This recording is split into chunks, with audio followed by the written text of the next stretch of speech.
नमस्कार, आपलं स्वागत आहे प्रतिमाज रेसिपी 24 मध्ये। आज आपण करणार आहे गणेश चतुर्थीसाठी उकडीचे मोदक। त्यासाठी मी इथे एक छोटी कढई घेतलेली आहे। या कढईमध्ये आपण थोडासा गूळ टाकूया। हा गूळ टाकायचा, तुम्हाला जेवढं गोड पाहिजे तेवढं। आणि हा गूळ थोडा वितळला की त्याच्यामध्ये किसलेला नारळ टाकायचा ओला। आता हा गूळ वितळलेला आहे। आता आपण याच्यामध्ये ओला नारळ टाकूया किसलेला।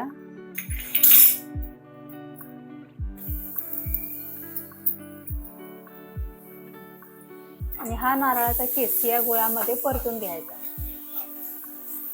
आता याच्यामध्ये आपण थोडीशी वेलची पावडर टाकूया। 1 चमचा भरून आपण वेलची पावडर टाकायची। हा गूळ चांगला मिक्स झालेला आहे या खोबऱ्याच्या किसामध्ये। तुम्ही याच्यामध्ये ड्रायफ्रूट टाकू शकता, मनुके टाकू शकता। आता आपण याच्यामध्ये एक अर्धा चमचा खसखस टाकूया। खसखसमुळे हे सारणाला चव चांगली येते। थोडी खसखस टाकायची आणि हे असं परतून घ्यायचं। आता आपण याच्यामध्ये एक थोडंसं तूप टाकूया। तुपामुळे सुद्धा हा खोबऱ्याचा किस चांगला लागतो। 1 चमचा भरून आपण थोडंसं तूप टाकूया आणि हे परत हे सगळं मिक्स करून घेऊया। आता हे तूप, खसखस, गूळ, खोबरं हे चांगलं एकजीव झालेलं आहे। अशा प्रकारे आपण हे सगळं असं मिक्स करून घ्यायचं। आता हे आपलं सारण तयार झालेलं आहे। आता आपण हे सारण थंड करायला ठेवून देऊया। तांदळाच्या पिठाची उकड काढून घ्यायची आहे। आता या भांड्यामध्ये मी 1 वाटी दूध टाकणार आहे। आता जेवढं तुम्ही पीठ घेतलेलं आहे, समजा तुम्ही 2 वाटी पीठ घेतलं आहे तर तुम्ही 1 वाटी दूध टाकायचं आणि थोडंसं पाणी टाकायचं। 1 वाटी दूध, थोडंसं पाणी याच्यामध्ये मिक्स करायचं आणि हे पाणी दूध उकळलं की त्याच्यामध्ये आपण पीठ घेतलेलं आहे तांदळाचं ते त्याच्यामध्ये आपण टाकायचं। आता हे दूध उकळलेलं आहे। आता आपण गॅस बंद करूया। गॅस बंद करायचा आणि या दुधामध्ये आपण जे पीठ घेतलंय तांदळाचं ते पीठ याच्यामध्ये असं मिक्स करायचं।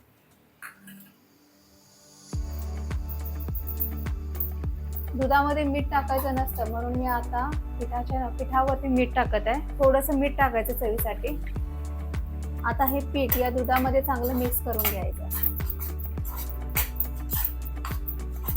हे पूर्ण पीठ या दुधामध्ये असं मिक्स करून घ्यायचं चांगलं। आता हे सगळं गरम आहे, दूध गरम आहे, त्यामुळे की नाही आता काय करायचं, 1-2-3 मिनिटासाठी हे असं झाकून ठेवायचं। ह्याच्यावरती ताट झाकून ठेवायचं म्हणजे हे पीठ या दुधामध्ये चांगलं मुरेल, म्हणजे आपल्याला पीठ मळायला येईल। आता हे पीठ आपल्याला मळून घ्यायचं आहे। आता आपण याला चांगलं असं मळून घेऊया। म्हणजे जास्त पण गरम नसताना मळायचं नाही, असं थोडंसं थंड झालं की हे मळून घ्यायचं पीठ आणि चांगलं मळायचं, म्हणजे आपल्याला मोदक चांगले करता येतात। तर तुम्हाला थोडंसं पाणी पाहिजे असेल तर थोडंसं पाणी घेऊन सुद्धा तुम्ही हे पीठ चांगलं मळून घ्या।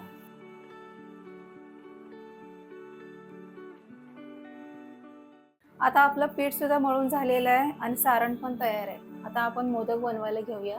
पातळ पारी करायची, जेवढी पातळ कराल तेवढं हे मोदक चांगले होतात। आता आपण ह्या पिठाची पारी बनवलेली आहे, त्याला आता आपण असा आकार देऊया।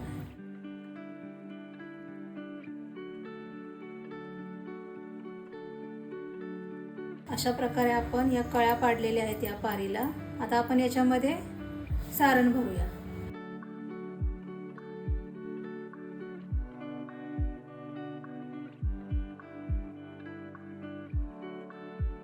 अशा प्रकारे मी हे सगळे मोदक बनवून घेतले आहेत।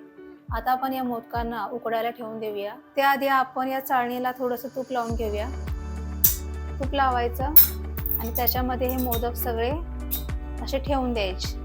तूप लावल्यामुळे मोदक खाली चाळणीला चिटकत नाहीत, तुटत नाहीत। त्यामुळे चाळणीला थोडंसं तूप लावा किंवा तेल लावा, काही चालतं। हे मोदक सगळे आता याच्यामध्ये ठेवलेले आहेत। आता आपण यांना उकडायला ठेवून देऊया।